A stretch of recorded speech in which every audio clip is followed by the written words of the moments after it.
JPMorgan Chase is a very controversial business. I'm talking about major scandals and lawsuits here, which is significant because most people use banks. I mean, there have been scandals and lawsuits in just about every category that you would anticipate from a bank. They assert doing business with 62 million American households, or over half of them. Sadly, there is a good possibility that at least one of these scandals has affected you directly, and even if it hasn't, there is a good chance that they have indirectly impacted you.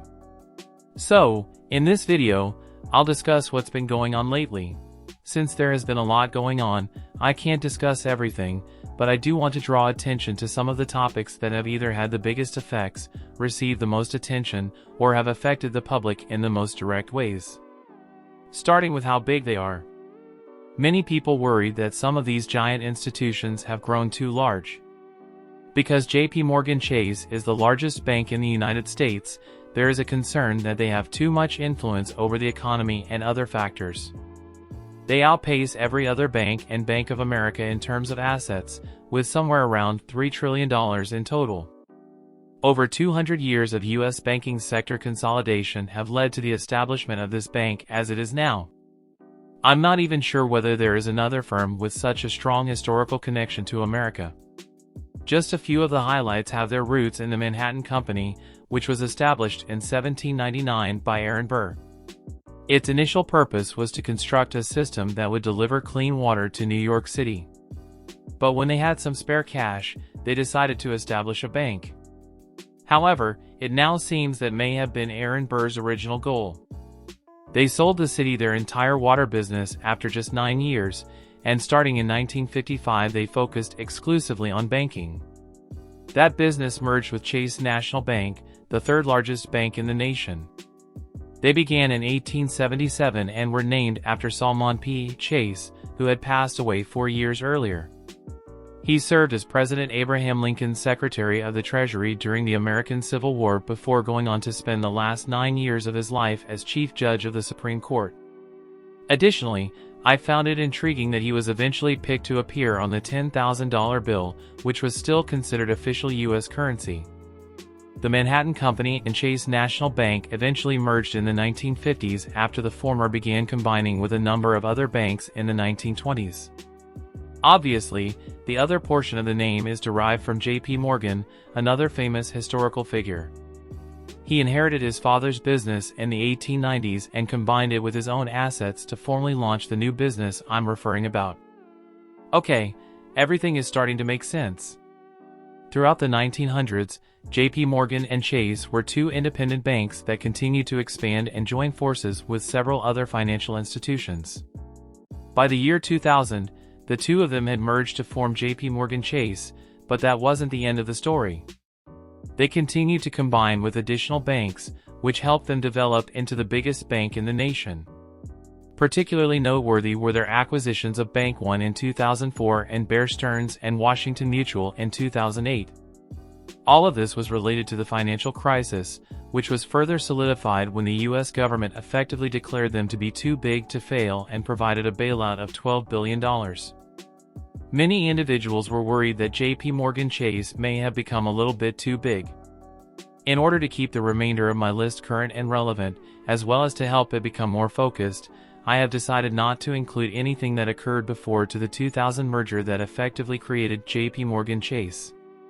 Their involvement in fraud is therefore listed next on the list. Due to the fact that JPMorgan Chase has been associated with some of the largest accounting scandals ever.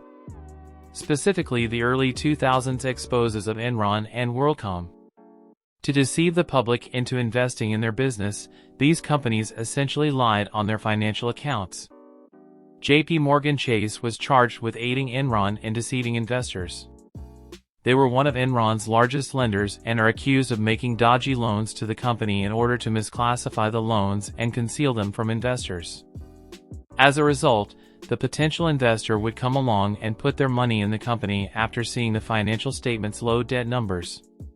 Due to this, the investors lost their money when the company filed for bankruptcy and later sued JPMorgan Chase along with many other investors. I should be clear that this case was settled for $2.2 billion for the WorldCom affair in 2005. Similar accounting problems existed when JPMorgan Chase assisted them in selling their bonds to the general public. It was alleged in that complaint that they did not sufficiently investigate WorldCom before deciding to offer those bonds, since they would have recognized this accounting deception if they had. With a similar $2 billion payment, this matter was resolved in 2005. They also had ties to the Bernie Madoff Ponzi scam, which was another fraud. He was deceiving others into making investments with him. And for 20 years, he mainly moved that money between accounts at JPMorgan Chase. In 2011, the bank was charged with being aware of what was occurring but choosing to disregard it. Even Bernie Madoff acknowledged that there were bank employees aware of the situation. It appears that the bank was aware that he was defrauding all of these people, but they still chose to cooperate with him. JPMorgan Chase agreed to pay the U.S. government and the fraud victims $2.6 billion in 2014. I think you'll agree that these are big high-profile cases, and JPMorgan Chase paid a multi-billion-dollar settlement in every one of them. Their alleged role in the LIBOR manipulation is the subject of the following controversy. More significant than everything else on this list, most likely. The London Interbank Offered Rate is represented by those letters. It functions as a benchmark for determining interest rates, similar to when you obtain a loan or a mortgage. This index is used to calculate the interest rate you'll pay. The problem with this calculation is that it uses data from the banks and is based on the rates at which they lend money to one another. The scandal involves claims that these banks colluded to spread false information that would artificially change that rate in their favor. JPMorgan Chase is reported to be one of the 5 big banks involved in it.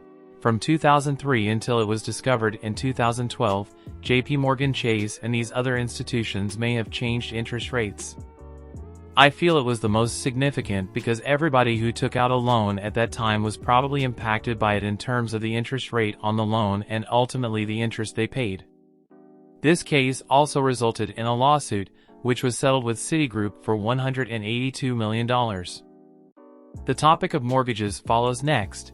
There have been numerous controversies surrounding mortgages, the largest of which occurred in the later 2000s during the infamous housing bubble and ensuing financial crisis. Despite the fact that there were other banks participating, JPMorgan Chase was one of them. In order to market them to potential investors and deceive them into thinking the mortgages in those securities were much more stable than they actually were, they were offering risky mortgages with a reasonable chance that the borrower would not be able to pay it back. Then there is a tremendous collapse. This time, the big 5 banks who agreed to pay the penalties, a massive $26 billion settlement. Then, in the subsequent year, a $13 billion settlement specifically for JPMorgan Chase was reached. In 2017, they were accused of charging higher mortgage rates to Black and Hispanic borrowers than to white borrowers. They denied it ever occurred, but a multi-million-dollar settlement followed.